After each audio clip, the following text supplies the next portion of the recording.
up to the sky, Christopher Daniels, Frankie Zay, collectively known as SoCal Uncensored or SCU! This is Catch, Hook, and Shoot, the worst podcast I've ever been on. Word.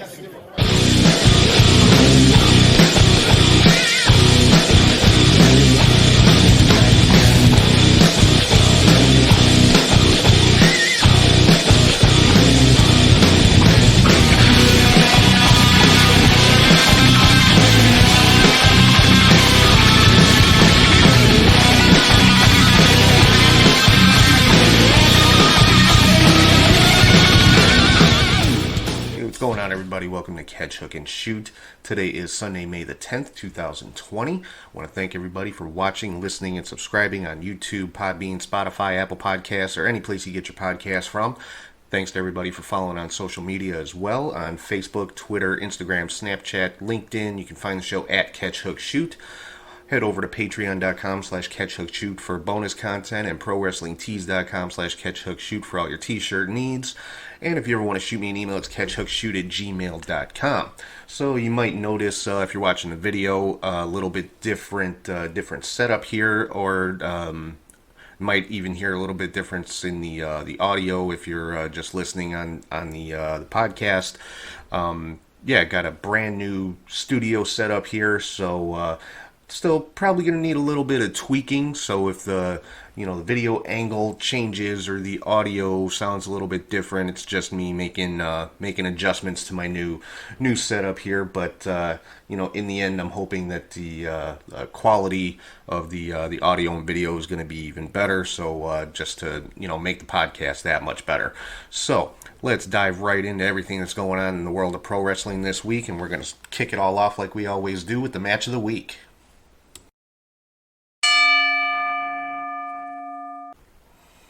Alright, so this week's match of the week comes from AEW Dynamite on Wednesday. AEW did start up again with live shows again this week from Daily Place in Jacksonville. And the match that I'm picking this week for match of the week is Cody Rhodes versus Joey Janela. And I'm sure there's a lot of people out there rolling their eyes that I would pick a Joey Janela match as match of the week. But, like it or not, and despite Janela's reputation of being like a hardcore guy and things like that, the guy can wrestle. And him and Cody Rhodes put on a hell of a match this week. And I always say, if you only check out one match this week, make it this one. This is no different. Cody Rhodes versus Joey Janela from AEW Dynamite this past Wednesday. There was no really backstory or storyline going into it. It was just a match, and it was a great match at that. So, again, if you only check out one match this week, make it Cody Rhodes versus Joey Janela from AEW Dynamite on Wednesday. So, moving into the next segment of the show, which is the top 3 highlights of the week from my point of view, and I am talking about the 3 count.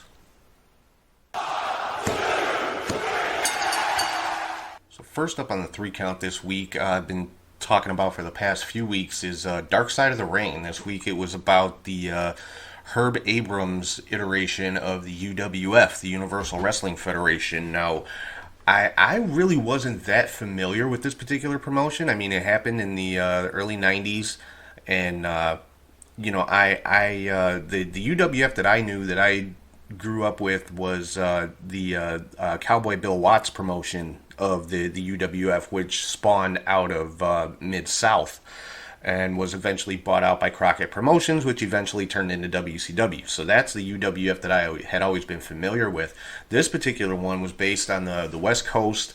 Herb Abrams, by all accounts, was just a mega wrestling fan, and just decided to create his own promotion. Got quite a few big names to be involved with it. Guys like Andre the Giant at one point made an appearance for them. Cactus Jack, Mick Foley was a part of it. B. Brian Blair. Just really, it had the potential to be a great promotion, but Herb Abrams just wasn't. By all accounts, wasn't a wrestling guy, and just wasn't managed well, didn't manage their money well, and from the Dark Side of the Ring episode, learned a lot that I did not know about this particular promotion from back in the day. So another great show by Dark Side of the Ring. If you have not checked this show out yet, definitely go back. They post their shows on YouTube. Go back, check it out. Check out season 1. Check out season 2 so far. Next week's episode is going to be on the Road Warriors. I can't wait to see that one. And their season finale is going to be about Owen Hart. So that's definitely one to keep an eye on. Moving on, number 2 on the 3 count was a moment from AEW Dynamite that was all over the internet this week after the show aired, and that was Kenny Omega and Matt Hardy running over Sammy Guevara with a golf cart. It was just, the match itself, the street fight Falls Count Anywhere match between Sammy Guevara and Chris Jericho versus Kenny Omega and Matt Hardy. It was a great match anyway, but this kind of high spot in the match was it was highly entertaining. It was hilarious, and some of the memes and gifs that have come out with it online on Twitter and everything are even more hilarious. So yeah, definitely something to check out there. A very entertaining moment during AEW Dynamite. Number 3 up on the 3 count, also from AEW Dynamite, was Brandy Rhodes' promo on Jake the Snake Roberts, as well as Jake's response, so to speak. Brandy Rhodes catches a lot of heat about not being a wrestler, not being able to wrestle, things like that, which is ridiculous. I've seen her in the ring. She's good. Like it or not, people want to say, oh, she's Cody's wife and that's the only reason, blah, blah, blah, blah, blah. No, she's a competent wrestler in the ring, like it or not. And, the woman can cut a damn good promo. She knows she's kind of found her groove when it comes to promos as far as the type of promos that she cuts, because if you go back and look at the one that she cut on Shawn Spears a few months ago before the match between Cody and Spears, Brandy can cut a damn good promo. And as far as Jake the Snake's response, there was a match on Dynamite between Lance Archer and QT Marshall. Of course, Brandy was at ringside because she manages QT and Dustin. And Jake the Snake was at ringside. And at one point in the match, Britt Baker basically knocked out Brandy, DDT'd her on the floor outside the ring, threw her into the ring, and Jake the Snake went really, really old school, came out with the snake, draped it all over Brandy, and it was just it was a cool spot. And I definitely say for me it was definitely a highlight of the week, because we saw kind of that old school Jake the Snake Roberts coming out, and like I said, Brandy Rhodes cutting a hell of a promo prior to that. So that is number 3 on 3 count for this week. So getting into some WWE news and goings on for this week. On Raw, we saw the return of AJ Styles, and as I pretty much predicted last week, he was the one to win the Last Chance Gauntlet match to qualify for the Money in the Bank. That was really the only significant thing from Raw. Then moving on to NXT, we saw the debut of Killer Kross and Scarlett. Kross pretty much just had a squash match just to kind of introduce him to the NXT audience. Did not disappoint. Great entrance, great ring presence. Scarlett doing her thing as his manager. And, it was a great debut for Karrion Kross, as he's now known. And a lot of people have a problem with, his name's Killer Kross and this and that. Well, WWE is not going to let somebody use the name Killer. And don't even start talking about Killer Kelly in NXT UK, because that's NXT UK. Okay, it's totally different animal, different audience, just a completely different situation. If she at some point moves to NXT in the US or to Raw or SmackDown especially, I guarantee you will see a name change for her. So, Karrion Kross, great debut in NXT. Can't wait to see what they're going to do with him going forward. We also saw a return of Rhea Ripley. Came out, attacked Charlotte. After Charlotte's match with Io Shirai, Charlotte ended up retaining the championship because she got herself disqualified. So Rhea came out to kind of stop Charlotte from the beatdown she was putting on Io. And Io Shirai didn't appreciate that too much, because the two of them ended up fighting backstage afterwards. So could end up seeing a triple threat match with the three of them at some point in the future. Wouldn't surprise me for the NXT Women's title. And also found out this coming week on NXT, we're going to see Finn Balor taking on Cameron Grimes. Cameron Grimes was victorious in his match, got on the microphone and started talking about Finn Balor a little bit. Of course, Balor came out.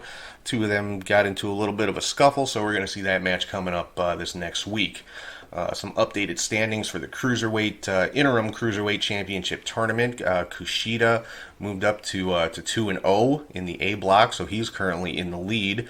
Most likely will be the winner of that block. Drake Maverick is sitting at 1-1. Tony Nese is at 0-2, so he's pretty much eliminated, and Jake Atlas is at 1-1. In the B block, got Swerve Scott at 1-1, Phantasma at 1-1, Tozawa now at 2-0. So as of right now, Tozawa and Kushida are the two front runners in the tournament, and then you have Jack Gallagher also at 0-2. So Gallagher and Nese are pretty much, I would say, eliminated.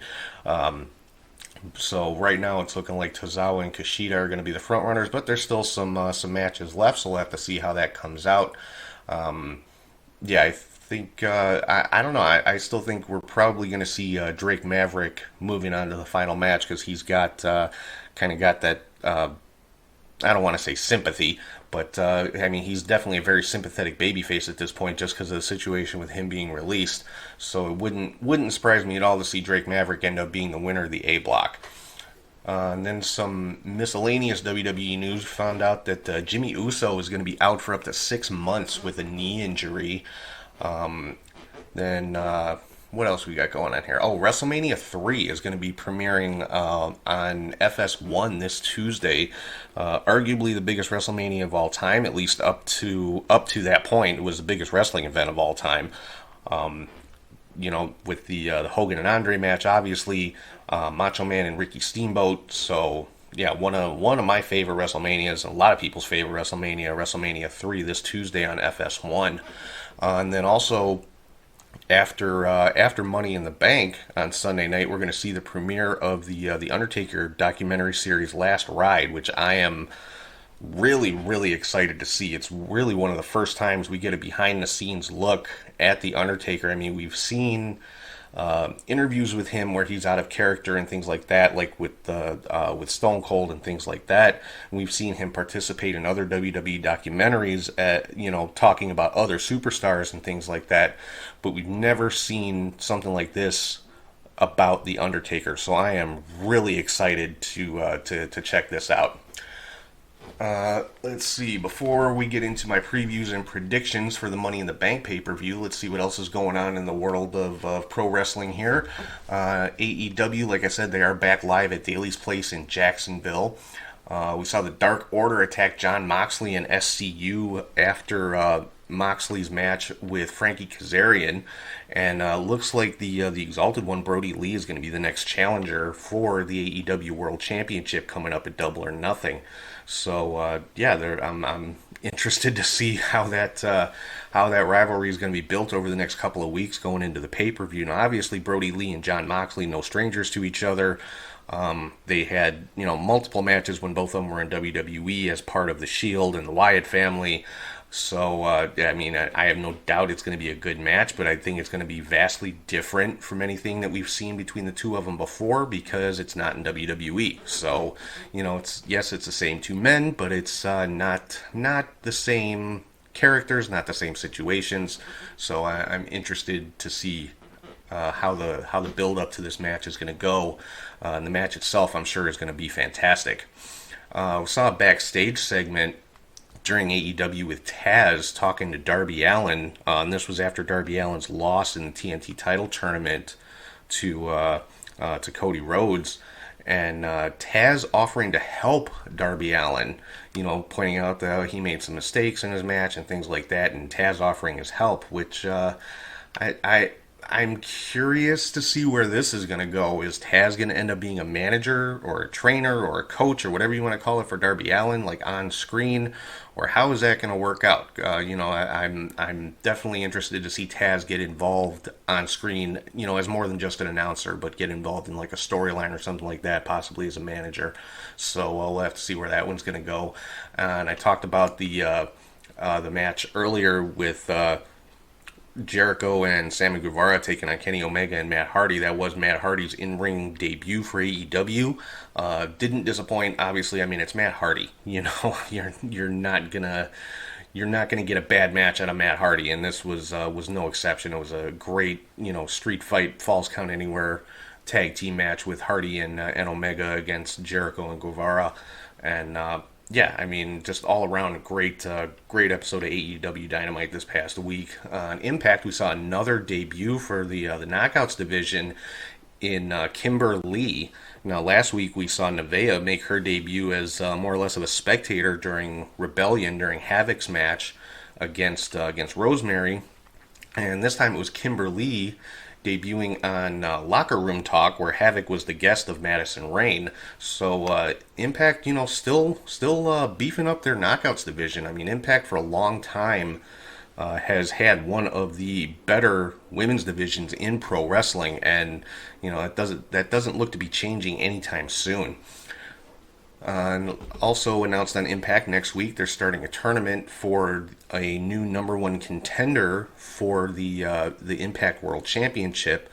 Now, as I talked about last week, Moose kind of declared himself the TNA World Champion on the Rebellion event because Tessa Blanchard wasn't there to defend the Impact World title.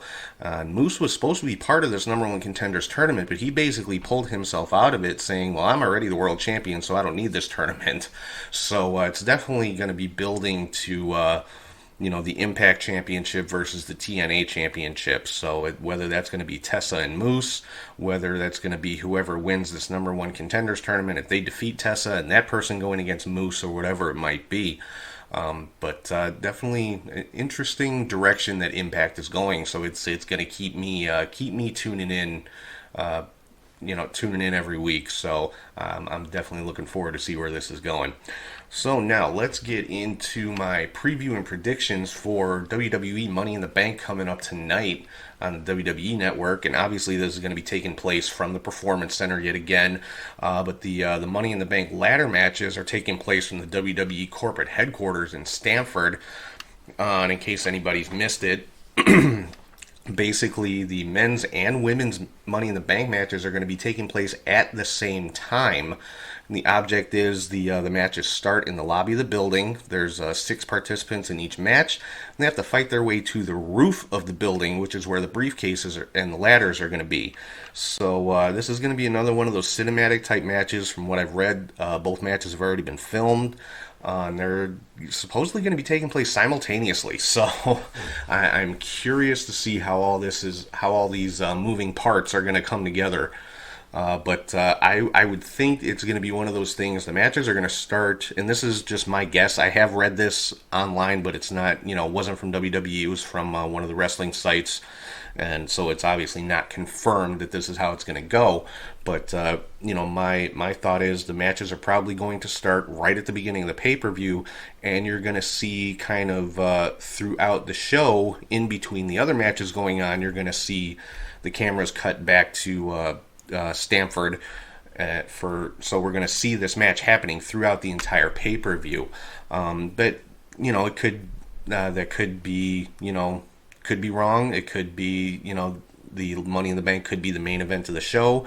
If that's the case, I mean, I would think it would take a good at least an hour, if not more. If they're supposed to be climbing up a 10-story building to get to these briefcases. So I'm very curious to see how exactly they're going to pull this one off, but I'm hoping it could go one of two ways. It could be great or it could be terrible. I mean, that's pretty much the way it goes with the cinematic type matches. So I'm hoping this is a case where it's going to be great. But before I get into the Money in the Bank matches themselves, let's see what else is going on in the pay-per-view. We've got for the Raw Tag Team Championships, the Street Profits defending against the Viking Raiders. They've been building this one up a little bit on Raw the last couple of weeks. The Viking Raiders basically saying that Street Profits have never beaten them. When the Street Profits won the NXT tag titles, it was after the Viking Raiders had vacated them, and when they won the Raw tag team titles, it was after the Viking Raiders again had vacated titles because of injury and whatever, so they've kind of been building it up that way. And but I'm picking the Street Profits to retain in this one. I think this is probably, that's probably why they've been hitting on that point so much, of the Street Profits not defeating the Viking Raiders. So I think this is going to be their first victory over the Viking Raiders. I'm looking at the Street Profits to retain. Then we've got a fatal four-way match for the SmackDown tag team titles. We've got the New Day defending against the Miz and Morrison, Forgotten Sons, and Lucha House Party. Seems a little bit excessive. I mean, I'm kind of, I don't know. I'm not too sure about this one, but I am picking the New Day to retain. I like how the Forgotten Sons have been presented though on SmackDown since they debuted a few weeks ago. So if the titles are going to change hands, I would pick the Forgotten Sons, but I think that the New Day is probably going to retain in this one. Then for the SmackDown Women's Championship, we've got Bayley defending against Tamina. I think it's really cool that Tamina is getting a title shot so quickly after coming back from injury. I don't think they're going to put the title on her right now, though. I think Bayley is going to retain, probably with some help from Sasha Banks. They've been kind of hinting at Bayley and Sasha splitting up, because that's something supposedly that's going to happen at SummerSlam, is Bayley versus Sasha. So they're doing kind of the slow build for that one. So if that's the case, the title I think needs to stay on Bayley, so that that is a title match whenever it comes up with Bayley and Sasha. So I'm looking for Bayley to retain in this one. Then moving on to the Universal Championship, Braun Strowman defending against Bray Wyatt. They've been doing a great job of building this one. Going back again to the Wyatt family and the connection between Bray and Braun. Yeah, with this one, as much as I hate to say it, I hate to see Braun be a transitional champion like this, but I think you have to put the title back on Bray Wyatt at this point, unless the match ends in some kind of disqualification or no contest or whatever, to keep the title on Strowman. But my thinking is, the Fiend cannot lose this match. It would not do anything for that character. So I'm looking at Bray Wyatt to regain the Universal Championship. Then for the WWE Championship, Drew McIntyre defending against Seth Rollins. Again, another rivalry that's been built up pretty good over the last several weeks on Raw. I'm picking Drew McIntyre to retain. I don't see him having a brief title reign like that. I think he's going to have the title for a good little while. So I'm picking Drew McIntyre to retain. Now, whether that's a straight up clean victory over Rollins, or whether Rollins gets disqualified because of Buddy Murphy interfering or something along those lines, I don't know. But I do think Drew McIntyre is going to retain the championship. So moving on to the Money in the Bank ladder matches. On the men's side, we've got Daniel Bryan, Rey Mysterio, Aleister Black, King Corbin, Otis, and AJ Styles. Kind of an interesting field, and Otis is kind of the wild card in this one. I mean, Otis typically a tag team guy with Tucker, part of Heavy Machinery. So I'm not. I don't know. I think if WWE wanted to do something really, really different with Money in the Bank, you let Otis win, and instead of challenging for the WWE Championship or the Universal Championship, he uses it to challenge for the tag team titles with Tucker. That would be an interesting kind of curveball for WWE to throw. I don't think they're going to do that. I just don't see them going that direction with it. Like I said, I think it'd be interesting, but I don't think they're going to do it. With this one, I would have to pick from the field that they have out there. I would have to pick AJ Styles is going to be my pick for the men's Money in the Bank. Throwing him back into that main event title picture, kind of putting him in the mix with Rollins and McIntyre, and depending. Well, we're not going to see a cash in the same night. I mean, you could, because Money in the Bank matches have already been taped, but I'm sure WWE wants to give the impression that it's going on live, so I don't think we're going to see a cash in on the same night, because how's the winner going to get from Stamford down to Orlando in a matter of an hour or so? So I don't think that's going to happen. But Yeah, I'm picking AJ Styles on the men's side just to kind of beef up the main event picture on Raw. On the women's side, you've got Asuka, Shayna Baszler, Nia Jax, Dana Brooke, Lacey Evans, and Carmella. I think you kind of have to go with Shayna Baszler on this one, just based on how dominant they're making her look. So she's the one that I would kind of compare and say she's kind of the female Brock Lesnar. So I'm fairly confident in picking Shayna Baszler on the women's side for the women's Money in the Bank. Now there is the additional wild card of the so-called SmackDown hacker, this person that we've seen kind of interrupting the broadcasts and stuff like that with all the computer screens. And there's been a lot of guesses as to who it is. There's a big group of fans out there who think it's going to be CM Punk, which I'll admit that'd be really cool if it was. I don't think that's the case, though. I do think it's going to be Mustafa Ali. That's, my pick for who the hacker is. And, so there's a very good chance we're going to find out who this person is coming up at the pay-per-view, because just some of the hints that have been dropped, and when you see him logging into his phone, he's putting in the date of 5/10/20 and things like that. So I'm fairly certain we're going to find out who this hacker is come Money in the Bank, and my money, like I said, is on Mustafa Ali as the hacker. There's also been speculation that it could be two people, and if that's the case, people have been saying Mustafa Ali and Shorty G, which I wouldn't have a problem with that if it's if it's two people. It would kind of be just another cut and paste tag team by WWE, though, which of course Shorty G has been part of too many of those in my opinion. But yeah, I personally I'd prefer it to be Mustafa Ali and see where they go with it. So yeah, those are my picks for Money in the Bank. On the women's Money in the Bank, Shayna Baszler; the men's Money in the Bank, AJ Styles; Universal Championship, Bray Wyatt; SmackDown Women's Championship, Bayley; WWE Championship, Drew McIntyre; the New Day to retain the SmackDown Tag Team titles, and the Street Profits to retain the Raw Tag Team titles. So let's move into our next segment of the show here. I am going to throw it over to Charlie G, and he is here with this week's Indie Cut.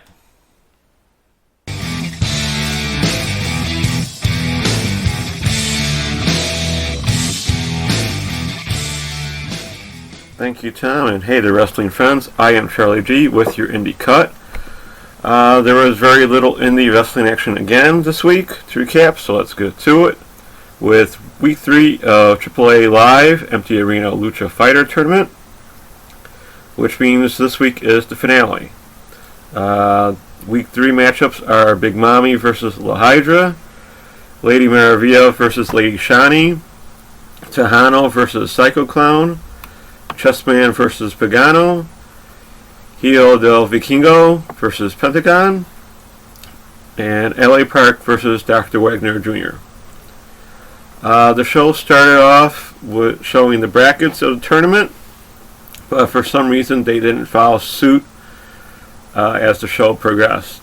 They changed opponents on each side, so I'm not sure what was going on.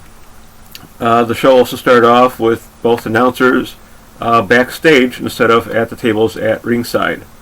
So either something happened or they're taking more precaution as the weeks go on. So let's start with La Hydra defeating Big Mami. In a decent back and forth match at the end, Mami climbed the corner to finish Hydra, only for her to spring up to deliver a powerbomb off the turnbuckle for the win. After the match, La Hydra teased Big Mami with a couple of kicks, and then Lady Shani came out for the save. So then it was Lady Shani defeating Lady Maravilla. Now these two aren't new to each other, so they both try to go for a quick win early on. It kind of slowed down the flow of the match. However, Shani finished the match with a sit-down flapjack, then a standing surfboard variation submission for the win. After the match, Maravilla disputed the loss and tried to rip off Shani's mask. So Big Mami ran down for the save. Mommy flattened Maravilla with a running splash. With this win, it seems right because it sets up Big Mommy and Lady Maravilla for a bigger show. Then Hydra can feud with Shani for some time. Next up was Psycho Clown against Tejano. Psycho was on a roll with a beautiful placed suicide dive, then a tope con heel. Tejano turned things around, catching Psycho's arm from the outside. Sticking with intensity, as the trainers even came out to check on Psycho Clown. This match kept going in and out of the ring, which meant cookie sheets, which came into play eventually. Though it looked like Tejano was in control, Psycho pulled out a couple of roll-ups, then a Mexican Destroyer for the win. After the match, Tejano tried to whip Psycho Clown with his bull rope, but Psycho escaped to the back. Next up was Chessman defeating Pagano in a hard-hitting match from both men. Chessman took the early momentum with cookie sheet strikes to Pagano, and of course Pagano returned the favor soon then after. Pagano had the move of the match with a step-up cannonball down to the floor. In the end, Pagano charged to hit Chessman with the cookie sheet. Chessman dodged, and the referee cowered behind him. The ref was scared of being hit. Pagano stopped short, so Chessman kicked him with a low blow for the win. Next up was Pentagon against Hijo del Vikingo. Vikingo made an uncharacteristic attack to suicide dive Pentagon prior to the opening bell. Vikingo kept up the pressure with a twisting plancha, then a springboard moonsault, all beautifully done. Vikingo's plan was to score a quick win. He climbed the corner and hit a shooting star press, but Pentagon kicked out. Pentagon then slowed down the pace after landing a low drop kick to the Vikingo while he was trying to do a flip move off the ropes, taking the fight to the floor. And yes, Penta even used the cookie sheets. Vikingo came back with two head scissors takedowns, a springboard 450 to the floor, which really kind of failed. Back in the ring, Vikingo kept up the speed moves, then a springboard flipping splash that led to a slap fight on the apron. Pentagon got the upper hand with a Mexican Destroyer on the apron itself, which is hard enough as it is. The final flurry of action began with a reverse Hurricanrana from Vikingo. He went high risk for an inverted 450 splash. Pentagon got his knees up below Vikingo's legs, which had hurt immensely. Penta went for the snap arm breaker into a package pile driver for the hard-fought win and a great match of the night. And then in the main event, it was L.A. Park defeating Dr. Wagner Jr. For some reason, Dr. Wagner Jr. was allowed to wrestle with his mask on for most of the match. I found that very weird. It wasn't protective. This is his gimmick.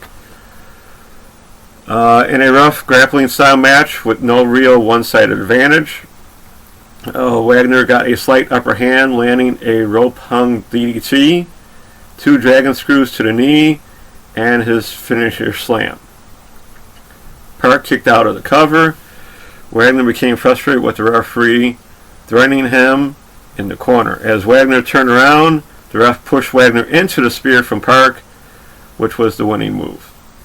So even the referee got involved in this match, so I like to see how that plays out coming up. The finale has been whittled down to Chessman, Psycho Clown, Pentagon, and L.A. Park for the men. For the women, the final is Lady Shani versus La Hydra. And the minis, who haven't wrestled since night 1, is Dinastia versus the Laredo Boy.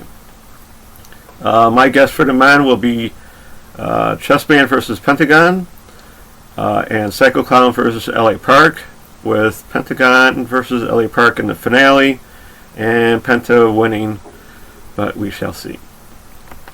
Now for other wrestling action. Ice Ribbon put on shows on the 2nd, 4th, and 9th.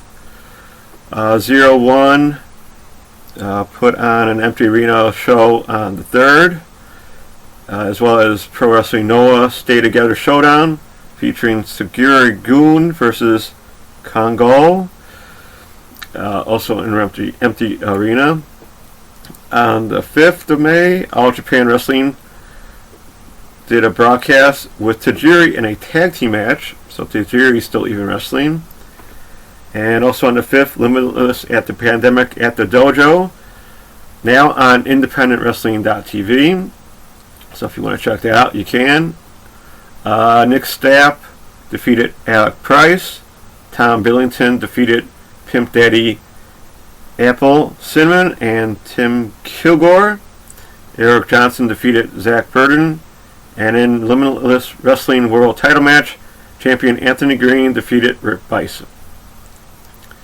Also, check out Ethan Page's YouTube page for some cool content. He has a thing with his matches with Kylie Ray at Freelance Wrestling.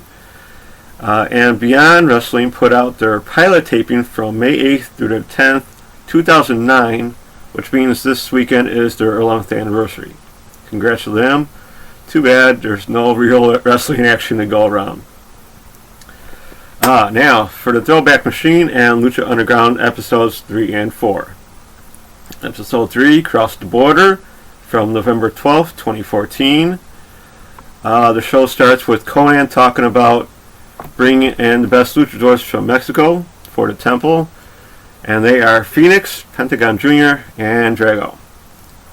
So recap, Phoenix wrestles in AAA and AEW alongside Pentagon. That was even back during the taping. And Drago still wrestles in AAA even from 2014. Now Dario Cueto's saying he will put all three in a match against each other to show off their skills. Striker and Vampiro welcome you to the temple. And I noticed a wrestling commentator and podcaster, Kevin Gill, in the background. It seems like he is in a couple of the early tapings of the show. Dario comes out to the people to give the people what they want, and that is more lucha. And that is in the form of El Mariachi Loco, a trumpeter from a local Mexican restaurant down the street. Funny little bit, and I actually got a chuckle out of it. I completely forgot about that during the, back then. So the first match is Masquerita Sagrada. From info I found, he debuted in September 22nd, 1989, and still wrestles, last seen earlier this year in AAA. There is no confirmation it is the same person under the mask, since he has had other people under it. And he defeated El Mariachi Loco in an entertaining match with the size differences. Of course, Sagrada is a mini, so it's kind of cool how he just wrestles. It's really cool. Sagrada won with a modified choke to a small package for the win. After the match, Chavo Guerrero came out to beat down Sagrada, adding to this list of disrespect. After the break, Vampiro sits down with Chavo to ask who is Chavo Guerrero today, and about the family shadows he lives in, plus the Blue Demon family versus the Guerrero's lineage. Cool little segment if not knowing about their past, so it was kind of nice.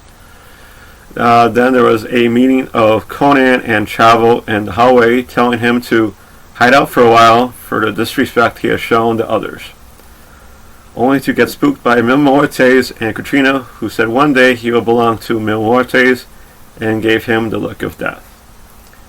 Kind of interesting back in those days, I gotta say. Next up was Mil Muertes with Katrina, defeating Ricky Mandel. They showed a hype video giving the story behind Mil Muertes and how he became who he is today. At the time of the filming, he was part of AAA under the name El Macias, and he now wrestles with CMLL under the name Gilbert El Bruica. I'm sorry about that. And as for Katrina, She was with FCW NXT under the name Candy Girl and Maxine. She doesn't seem to be in the business anymore. This is pretty much a squash match with Mill hitting a flatliner to win, after which Katrina licked Mandel and kissed Mole straight on the lips. There was a cut to the hallway, and Mr. Cisco and Cortez Castro manning Dario Cueto's door as Johnny Mundo wants a meeting. The two resist and try to beat him down, to no avail. Once Mundo is inside, a scared Cueto cooperates and gives him a match with Big Rick for next week. Big Rick is actually Ezekiel Jackson of WWE, so that's how him and Mundo know each other. After yet another break, we see Cueto paying Big Rick to send Mundo to the hospital at any cost. Then another hype video is shown of Prince Puma. Finally, to the main event, it was Phoenix, Drago, and Pentagon Jr. At the time of the show, it was the first time I ever saw all three of these wrestlers meet, and it was a great match. All three showed off their skill with great back and forth action, corkscrews, hurricanranas, loud chops, and of course a 30-foot plancha from Phoenix onto Penta and Drago. Yeah, they used tempo very well back in the day. At the end, Penta hit a package power driver on Drago, sending him to Phoenix for a tombstone shoulder breaker. Phoenix then went for Penta, landing a poison rana for the win. After the match, we see Dario Cueto pacing in a dark room with a cell behind him, and a shadow comes about to a smiling Cueto. We should see what comes of that. But once again, it was a great match. This is a pretty good show, seeing a bunch of guys I have never seen before. Now, as for episode 4, The Thrill of the Hunt, November 19th, 2014, the show begins with a band performing in the temple. First match was Sexy Star defeating Ivelisse. As I mentioned last show, Ivelisse was part of Tough Enough in 2011, only to be eliminated due to leg injury, but was part of FCW NXT as Sofia Cortez for a couple years.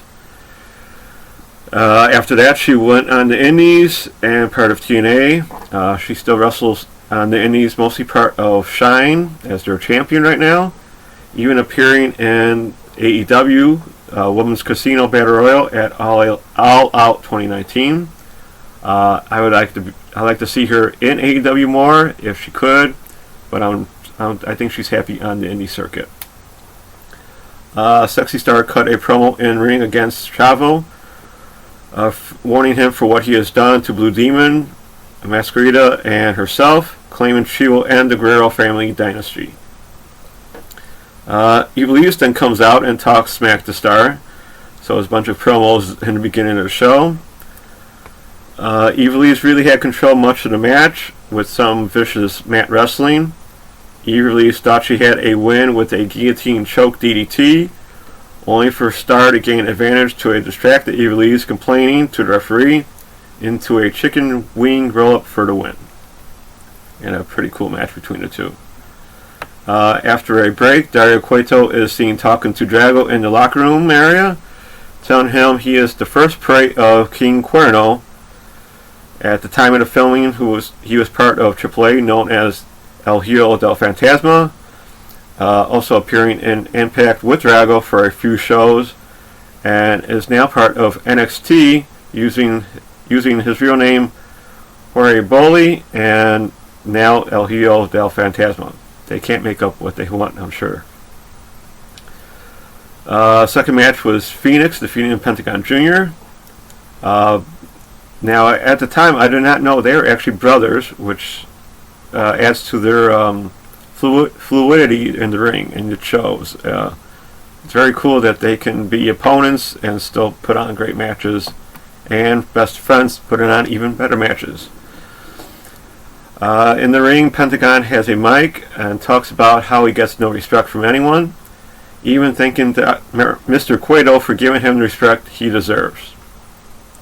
The match starts off fast and furious with both men trying to get a quick win. They're both holding nothing back, going for high impact moves in and out of the ring. Phoenix pulled out the win with a top rope massive Spanish fly in an awesome match. A side note, Rick Knox is the referee, and yes, even back in 2014, he had left arm problems, which I think lingered all the way to this year in AEW. He always had some elbow pad, arm pad. Right now, on this, he had a broken left hand. So I feel sorry for Rick Knox. He never really got that fixed up until recently. After the match, a promo video is shown of King Cuerno, who, as you can hear and see, speaks perfect English. Not sure why WWE doesn't use that. So the match was Drago against King Cuerno. This was a simple lucha match between the two. Quick moves, few high spots, just good wrestling. Drago pulled off the win with a crazy twisting arm and leg roll-up. You got to watch it to believe. There's no way to describe it. I don't know how he did it. Even the commentators didn't know what to call it. But so it's just a cool roll-up for the win. After the match, we see Conan talk to Prince Puma in the gym, where he tells Puma to stay away from the main event because it is not his fight, no matter what is happening to Mundo. So the main event was Johnny Mundo against Big Rick. This is a solid match, a little on the WWE side, of course, with their tempo. During the match, however, they cut back to the gym where Cortez and Castro beat down Puma, leading them to the ringside, grabbing Mundo's legs, and the ref calls for the bell and giving Mundo a DQ win. So Big Rick, Cortez, and Castro put the boots to Mundo and then put him through a table with a vicious side slam. So two real cool episodes from Lucha Underground. I hope you are liking my recap. That's a wrap for me. Till next time with a AAA finale recap and any indie wrestling news that comes along the way. Don't forget to check out those Twitch streams and YouTube channels for other wrestling content. Thank you for watching or listening. Hope you enjoyed the cut. Stay safe and take care, everyone. Back to you, Tim. All right, that was Charlie G with your indie cut. Thank you once again, Charlie, for all your contributions to the show. Hope everybody's liking his reviews and recaps of Lucha Underground. I know I've said many times that was one of my favorite wrestling shows when it was on TV. If you've never seen it, download the Tubi app. It's TUBI. It's free. They have every episode on there, and it's a very, very entertaining show. Is the best way to put it. I mean, it's it's basically exactly what so many people describe wrestling as. It's a soap opera, but with some really great wrestling mixed in there.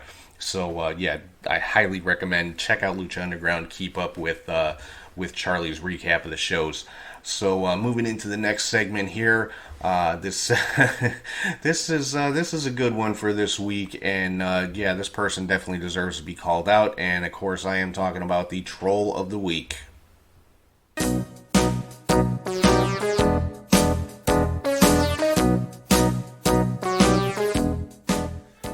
My troll of the week for this week is a guy named Tom Segura. Now, apparently this guy's a comedian. I've never heard of him. He's also got, a podcast or YouTube channel or whatever. And, he decided this week that he was going to start ripping on wrestling fans, him and his little co-host, whoever she is. I have no idea who either of these people are. But, he did the standard BS, it's so fake, and, typical crap of somebody who's completely ignorant of the wrestling business and has no clue what they're talking about. That irks me, not gonna lie, but it's so basic and common, and, people who say this kind of crap are a dime a dozen, so there's nothing special about anything that he said. Except for when he got to the point, he started using the R word, which is typically a slur against people with mental disabilities. and things like that, started using that word to refer to wrestling fans, and you have to be, this type of person to enjoy wrestling or to watch wrestling. If you're a wrestling fan, you're an R word and this kind of thing like that. And I mean, fine, you want to make fun of wrestling fans, whatever.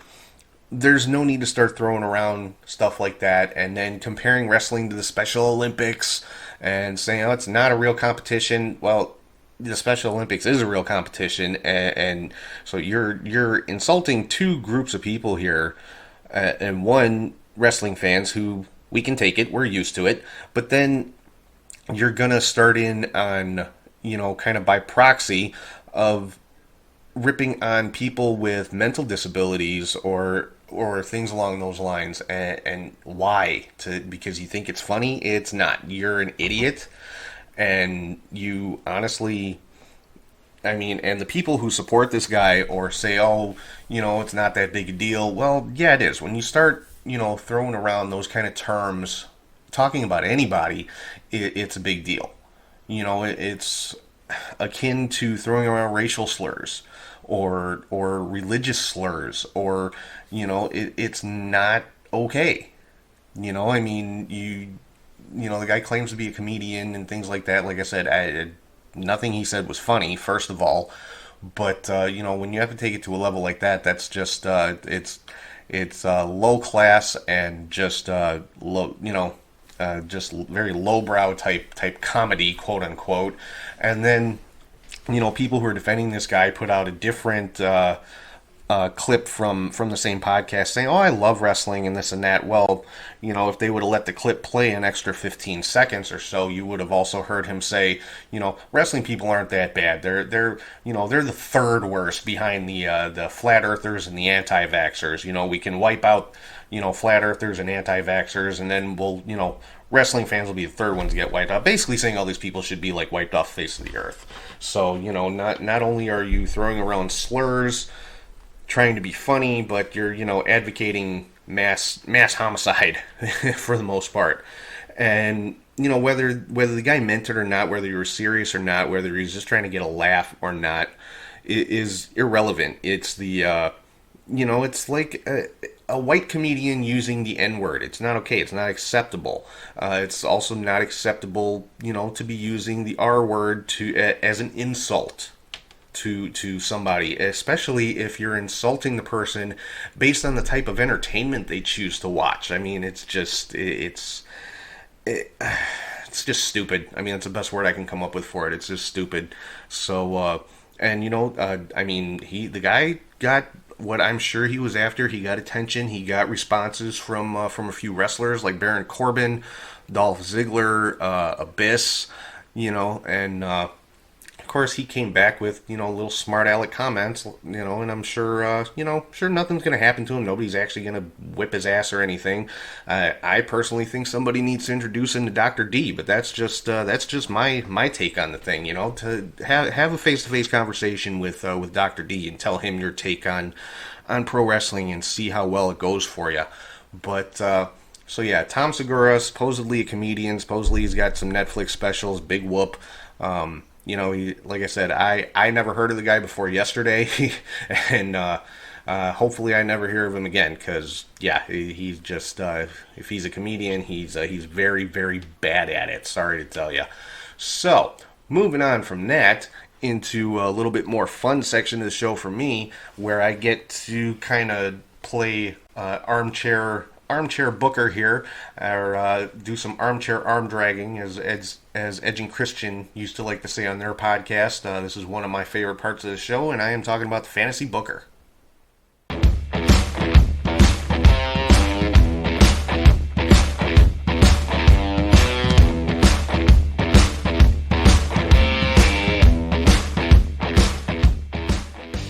Alright, so my fantasy booker for this week is creating another faction, kind of like what I did a few weeks ago when I made the quote-unquote AEW Horsemen. This particular faction would be in NXT or Raw or SmackDown, somewhere in WWE.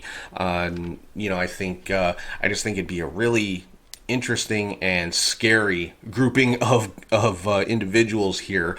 And the first part would be Scarlett and Karrion Kross. Like I said earlier, we saw their debut on NXT. Cross just kind of tore through his opponent. They had a great entrance with the two of them, and just a really good look, really good character. Not a huge departure from the character that Cross has always had.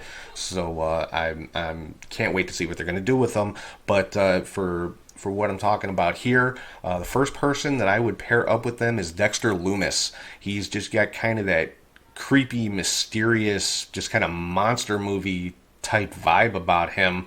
We've seen him in the last few weeks basically stalking the Undisputed Era. We saw him pop out from under the ring this week during Adam Cole's match with Velveteen Dream, which I should have mentioned while I was talking about NXT earlier. The match between Cole and Dream, that was actually the major contender for match of the week this week. So if you check out two matches this week, make the second one Dream versus Cole. I mean, they're two of the best in WWE in general, not just in NXT. So, but anyway, getting back to the fantasy booking, Dexter Lumis, putting him with Karrion Kross and Scarlett, as I just think it fits. I think they complement each other really well as far as styles and kind of persona.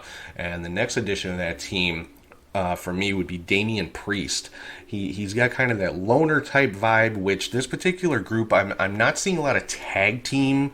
I don't see tag team championships being won by this particular group I'm putting together. It's going to be a group of individuals, more or less, but just kind of associated, and I think Damian Priest, again, would fit in very well with kind of the overall vibe of the group, the style, the in-ring work, and things like that. And rounding out the group, the final member for me would be Aleister Black. Again, has that kind of dark, foreboding type of persona, and all four of these guys have that kind of vibe going for them. Their in-ring work, they're not known for having long matches. They go in there and they just beat the hell out of whoever they're in there with, and they get the job done very, very quickly.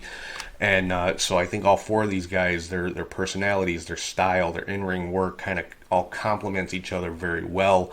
And I don't really see a clear-cut leader in this group, so to speak. Like I said, it's more of an association. So if anybody is the leader in this particular grouping, it would be Scarlett. So she would be kind of the mastermind behind the whole thing. And but yeah, Karrion Kross, Dexter Lumis, Damian Priest, and Aleister Black as a unit, as a grouping in NXT or Raw or SmackDown or wherever. I mean, that would be a very formidable group to have to deal with. So that is the fantasy booker for this week. Another faction that I would love to see put together at some point. So if Triple H or anybody in WWE is listening, hey, you can have that one for free just because I want to see it. So, but anyway, that's pretty much all I got for this week. I know I normally do the weekly hot take, but I really don't have one. Don't really have any unpopular opinions to espouse to everybody this week. I do want to make mention, though, of the Wrestling Behind Ringside Hall of Fame 2020 nominees are out. Of course, Wrestling Behind Ringside, run by my good buddy Cowboy Archie Coughlin. Definitely head over to WrestlingBehindRingside.com, check out all his content there. But the nominees have been released. I'm going to go through those real quick here. In the celebrity wing, the nominees are Jonathan Taylor Thomas and Cyndi Lauper. On the referee wing, we've got Teddy Long and Joey Marella. The tag team wing, the Hollywood Blondes and the Brothers of Destruction. Well, I think we know who I'm pulling for in that category. The managers wing, Bobby Heenan and the Grand Wizard. In the stable wing, the Nation of Domination and the Dungeon of Doom. In the fans wing, we've got Clay Johnson and Bruce Woodson Jr. The announcers wing, we've got Lee Marshall and Vince McMahon. The promoters wing, nominees are Paulie Dangerously and Jim Crockett. In the women's wing, we've got Miss Jackie and Luna Vachon. The Legends wing nominees are Justin Credible and Gentleman Chris Adams. I've definitely got a soft spot in my heart for Gentleman Chris Adams. He's the one who not invented the super kick, but kind of brought it into wrestling, so to speak. I mean, I'm sure a thrust kick has been used many times by many people over the years, but he's kind of the one that popularized it back in the world class days. On the podcasters wing, we've got Wrestling Sheet Radio and Catch, Hook, and Shoot. Thank you very much for the nomination. I am flattered and honored. And then the Superstar wing, we've got the Junkyard Dog and Jake the Snake Roberts. So some great nominees for the Wrestling Behind Ringside Hall of Fame. Keep an eye on their Twitter account, on their social media, so that you can find out when the actual inductees will be announced. They will also be presenting a Forever in Silver award. The winner of that will be announced live on, I believe it's on Facebook Live, but keep an eye on their social media for that as well. So head over to WrestlingBehindRingside.com, follow them on social media, find out more information about their Hall of Fame nominees and when the inductees will be announced and all that kind of good information. So with that, I'm going to sign off. I got to thank everybody once again for watching and listening and subscribing on YouTube, YouTube, Spotify, Apple Podcasts, any place you get your podcasts. Thank you also for following on social media. You can find the show at Catch, Hook, Shoot on all social media platforms. Make sure you head over to patreon.com/catchhookshoot for bonus content and prowrestlingtees.com/catchhookshoot for all your t-shirt needs. And if you ever want to shoot me an email, it's catchhookshoot@gmail.com. Thank you so much to everybody who has stuck with the show for now 101 episodes. Can't tell you how much I appreciate all the support, all the views, the downloads, and everything like that. It just really is overwhelming and humbling that people like listening to me spout off about pro wrestling every week. It's awesome. I have a great time doing the show, and I'm going to keep doing it for as long as I possibly can. So with that, I am going to say goodbye for now. Hope everybody has a great week. Enjoy Money in the Bank, and I will talk to you guys soon.